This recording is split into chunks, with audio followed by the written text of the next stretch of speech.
అరుగు మీద చైర్లో తండ్రి నారాయణ కూర్చుని ఉన్నాడు. చేతిలో చుట్ట, కళ్ళు ఊడుస్తున్న కూతురు మీదే. ఇంటి ముందు సరిత చీపురు కట్టుకుని ఊడుస్తోంది. ధూళి లేస్తోంది.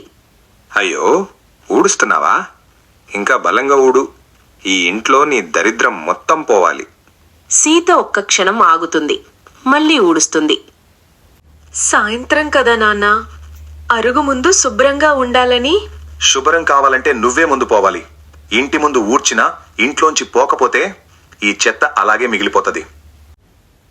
భార్య ప్రసవం తర్వాత చనిపోయినప్పటి నుంచి నారాయణ లోపల ఏదో విరిగిపోయింది.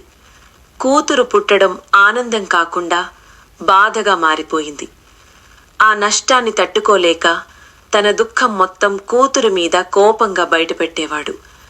అలా అతని మనసులో ప్రేమ కంటే బాధే ఎక్కువగా మిగిలింది. అన్నం చల్లారిపోతుంది, కొంచెం తినండి.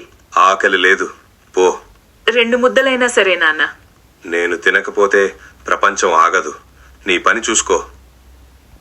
నాన్న, అన్నం వద్దన్నారుగా, కనీసం నీళ్లు తాగండి. నీళ్లు కూడా నీ చేతుల నుంచేనా? తల ఉంచుకుని. ఇంట్లో ఇంకెవ్వరూ లేరు నాన్న. అదే నా కర్మ. నీ చేతుల నుంచే తాగాలా? నీ మొహం చూసినప్పుడల్లా నాకు దాహం కాదు, విసుగు పెరుగుతుంది. దాహం వేస్తుంది కదా నాన్న. చేతితో గ్లాసు పక్కటి తోస్తూ, దాహంతో చచ్చినా పర్వాలేదు, నీ జాలి నాకు వద్దు. పో, నా కళ్ళ ముందు కనిపించుకో. కొన్ని నెలల తరువాత ఆసుపత్రి వాతావరణం, వెంటిలేటర్ శబ్దం, డాక్టర్లు మాట్లాడుకుంటున్న అలికిడి. నారాయణ మంచం మీద నీరసంగా పడి ఉన్నాడు. 2 కిడ్నీలు ఫెయిల్ అయ్యాయని తెలిసిన రోజు ఇంటికి వచ్చాక, డాక్టర్ ఏమన్నాడే? 2 పోయినాయా? కథయిపోయినాకనా? ఏం కాదు నాన్న, ఏం కాదు. ఏదో ఒక దారి దొరుకుతుంది. డాక్టర్ గారు చెప్పారు కదా, డోనర్ దొరికితే ఆపరేషన్ చేయొచ్చు అని. నేనున్నా కదా నాన్న, నేను చూసుకుంటా. నువ్వు చూసుకుంటావా? ఏం చూసుకుంటావే? నా సావు చూసుకుంటావా? నా శవం మీద పైసలు ఏరుకుంటావా? నా కిడ్నీలు పోతే పోయినాయి, కానీ నీ చేతి పైసలు గాని నీ సాయం గాని నాకొద్దు. ఆ దేవుడు నన్ను తీసుకుపోతేనే మంచిది. ఈ నరకం, ఈ ముఖం చూడాల్సిన కర్మ తప్పుతుంది. నాన్న, ప్రాణం కంటే పంతం ఎందుకు నాన్న? మీరంటే నాకు ఇష్టం. మీరు బతకాలి. ఎవరైనా డోనర్ దొరుకుతారు. మనం ప్రయత్నం చేద్దాం. ఎవడిస్తాడే నాకే? ఆస్తి పాస్తులు లేవు. ముసలోణ్ణి ఎవడు కోసిస్తాడు? నా కర్మ గాలిపోయింది. సర్లే, నీకు పండగే కదా, పీడ విడగడైతది. పో, దీపం పెట్టుపో. చీకటి అలముకుంటుంటే సంతోషపడుతున్నావా? డాక్టర్ గారు, మా నాన్నకి తెలియకూడదు. ఆయన ఒప్పుకోరు. నా కిడ్నీ ఆయనకి సెట్ అవుతుందని చెప్పారు కదా. నా 2 కిడ్నీలు తీసుకోండి, పర్లేదు. కానీ ఆయన బతకాలి. అమ్మా, 2 కిడ్నీలు ఎవరు ఇవ్వరు, ఒక్కటి చాలు. నీకు భవిష్యత్తు ఉంది, నీ ఆరోగ్యం కూడా ముఖ్యం కదా. అసలు మీ నాన్నగారికి ఎందుకు చెప్పకూడదు? చెప్తే ఆయన చచ్చిపోతారు డాక్టర్ గారు. నా నుండి ప్రాణం తీసుకోవడం కంటే విషం తీసుకోవడం మేలనుకుంటారు ఆయన. ఆయన దృష్టిలో నేను అశుభం. నేనిచ్చిన రక్తం ఆయన ఒంట్లో పారితే ఆయన తట్టుకోలేరు. అందుకే ఏదో ట్రస్ట్ ద్వారా ఎవరో దానం చేశారని చెప్పండి. నా పేరు ఎక్కడా రాకూడదు. ప్లీజ్ డాక్టర్, ఇదొక్కటే నా కోరిక.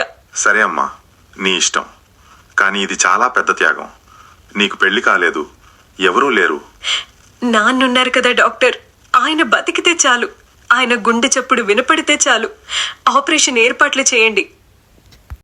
నాన్న, మీకు కిడ్నీలు పాడైనప్పుడు డాక్టర్లు అన్నారు ఇక బతకడం కష్టమని. ఆ మాట విన్నప్పుడు నా ప్రాణం ఆగిపోయింది.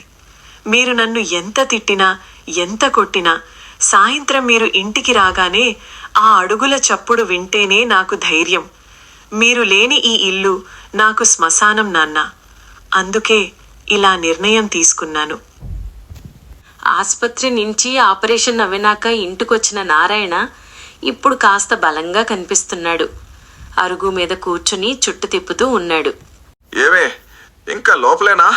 రా బయటికి, నాకు టీ కావాలి. ఆ ఇంట్లో నిశ్శబ్దం మాత్రమే సమాధానమిచ్చింది. వినపట్లేదా?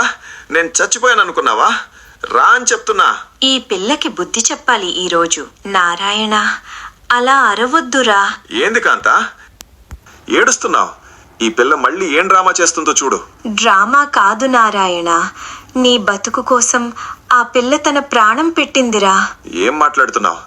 ఏ పిల్ల? ఏ ప్రాణం? గొంతు చిట్లుతూ, నీకు కిడ్నీ ఇచ్చింది బయటెవ్వరూ కాదు నారాయణ, నీ సరితనే. ఏం అబద్ధం చెప్పకు. ఏడుస్తూ, అబద్ధం చెప్పే పరిస్థితిలో లేనురా. ఆపరేషన్ అయ్యాక ఆమె బాగా బలహీనమైంది. నీళ్లే తాగలేకపోయింది. ఇన్ఫెక్షన్ వచ్చింది. 3 రోజులు పోరాడింది. ఆ మాటలు నారాయణ గుండెల్లో ఒక్కొక్కటిగా దిగాయి. ఈ రోజు తెల్లవారుజామున ఆ పిల్ల పోయింది నారాయణ. కంపించే గొంతుతో, రాదు, అది రాదు కదా, నేను పిలిస్తే రాకుండా ఉండదు. ఆ రోజు నుంచి నారాయణ ఆ ఇంట్లో ఒంటరిగా మిగిలిపోయాడు. అరుగు మీద కూర్చుంటే ఇక ఊడుస్తున్న చీపురు శబ్దం లేదు. నీళ్లు పెట్టే చేతులు లేవు. నాన్న అని పిలిచే గొంతు లేదు.